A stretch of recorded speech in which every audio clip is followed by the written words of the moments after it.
हरिओम. लाओत्सेचा ताओबोध योगदास श्री जयगणेश जोशी यांचे प्रवचन. खाई त्याला. लाओत्से सांगत आहे की ज्यावेळी 6 प्रकारे संबंध सलोख्याने राहत नाहीत त्यावेळी कर्तव्यदक्ष पालक आणि आज्ञाधारक पाल्य यांची स्तुतिसुमने गायली जाऊ लागतात. लाओत्से हा एक महान द्रष्टा, अलौकिक सत्पुरुष होता. हजारो वर्षापूर्वी त्याने मानवाला सर्व काळात उपयुक्त असे महान तत्त्वज्ञान लिहून ठेवले आहे. येथे तो सांगतो की जेव्हा एखाद्या घरातीलच एखादी व्यक्ती त्या घरातील एखाद्या व्यक्तीची बाहेरच्या व्यक्तीजवळ स्तुती करू लागते तेव्हा समजावे की या घरात अशांती नांदत आहे. येथे वैमनस्य स्थिर झालेले आहे. येथे कुटुंबियांची मने एकमेकांविषयी कलुषित झालेली आहेत. येथे नित्यदिनी वादविवाद, भांडणे होत आहेत. कारण साफ आहे, जेव्हा घरात कलह असतो तेव्हा त्या घरातील लोकांना तो बाहेरच्यांना माहीत व्हायला नको असतो. त्यामुळे ते बाहेरच्या व्यक्तीला सांगत असतात की त्यांच्या घरात सर्व काही छान आहे, सर्व काही आनंदी आनंद आहे, सर्व काही कसे सुरळीत आहे. बाहेरच्या व्यक्तीला कशाचा काही पत्ता नसतो, परंतु खाई त्याला खवखवे अशी अवस्था त्या घरातील व्यक्तींची असते. त्यांना संशयाने पछाडलेले असते की न जाणो आपल्या घरातील कलहाबद्दल बाहेरच्यांना काही सुगावा तर लागलेला नाही ना, बाहेरच्यांना आपल्या घरातील धुसफूस ऐकायला तर गेलेली नाही ना, बाहेरचा हा माणूस काही संशय येऊन आपल्याकडच्या वादविवादाची बातमी तर काढायला आलेला नाही ना.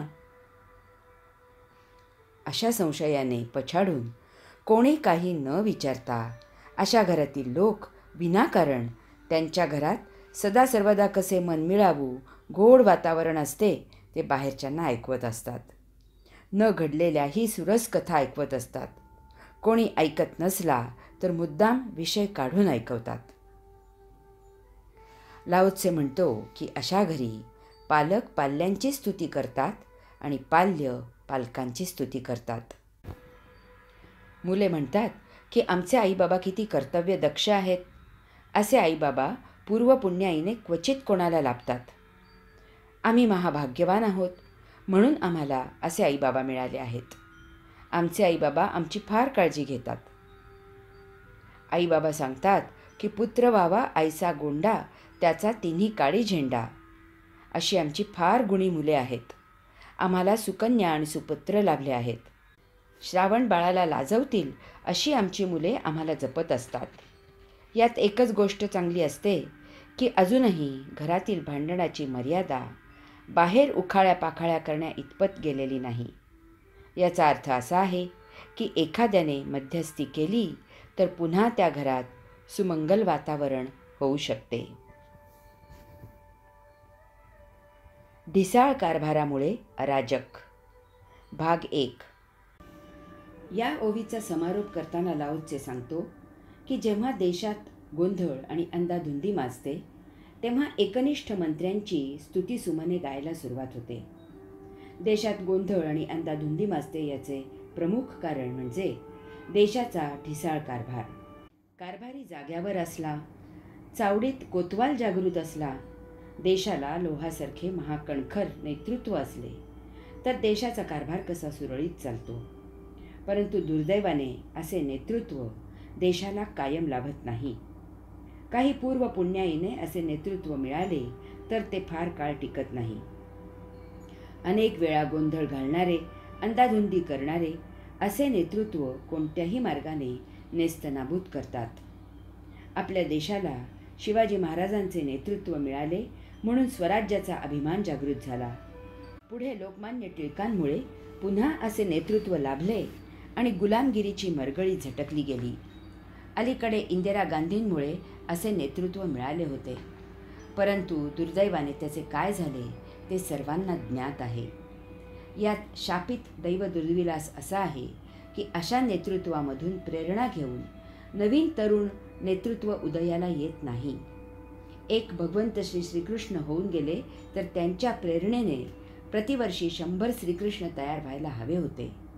स्वतः भगवंत श्रींनीच तसे सूचित केले आहे की मी आत्ता येथे अवतार धारण केला आहे याचा अर्थ मी येथे पुन्हा पुन्हा अवतार घेणार आहे असा नाही. युगायुगामधून एखाद्या अपवादात्मक समयी मी धर्मसंस्थापना करायला येथे येणार असतो. श्रीमद भगवद्गीता तेवढ्यासाठीच सांगितली आहे. त्यापासून शिका, प्रेरणा घ्या आणि देशासाठी खंबीर, कणखर, मजबूत नेतृत्व निर्माण करा. दुर्जनांना काबूत ठेवा, त्यांना शासन करा, सज्जनांना जिणे सुकर करा. परंतु आम्ही आजही श्रीमद भगवद्गीता तोंडपाठ करण्यातच धन्यता मानत आलो आहोत. गीता पठणाचे वर्ग भरपूर आहेत, परंतु त्यावरील प्रवचनांना होणारी गर्दी मोजायला हाताची बोटे भरपूर होतात. गीता पठण करणाऱ्यांपैकी कोणाला गीता रहस्य वाचायला नको, गीतेवरील टीका वाचायला नको. ज्ञानेश्वरीची पारायणे करून काही होणार नाही. त्यातील सार जाणून उमजून त्याचे आचरण केले तर निभाव लागेल. परंतु दुर्दैवाने आम्ही गीता, ज्ञानेश्वरी हे इतर पोथी पुराणांसारखे वाचन करायचे, पारायण करायचे, पुण्य प्राप्त करण्यासाठी सोपस्काराचे ग्रंथ केले आहेत. हे असे करणे म्हणजे धार्मिक कार्य केले अशी भावना आहे. त्यामुळे अशा पारायणांचे आयोजन केले जाते. तेथे भरपूर गर्दी होते. देशाला कठोर निर्णय घेणारे आणि त्याची तितक्याच कठोरपणे अंमलबजावणी करणारे शासन आवश्यक असते. फाशी दिलेल्या गुन्हेगारांना फाशी द्यायला कचरतात का? तर त्यांचे चेले अराजक माजवतील अशी त्यांना भीती वाटते. मग अशांना जिवंत पकडणारे मूर्ख होते असे म्हणायचे का? हरि ओम.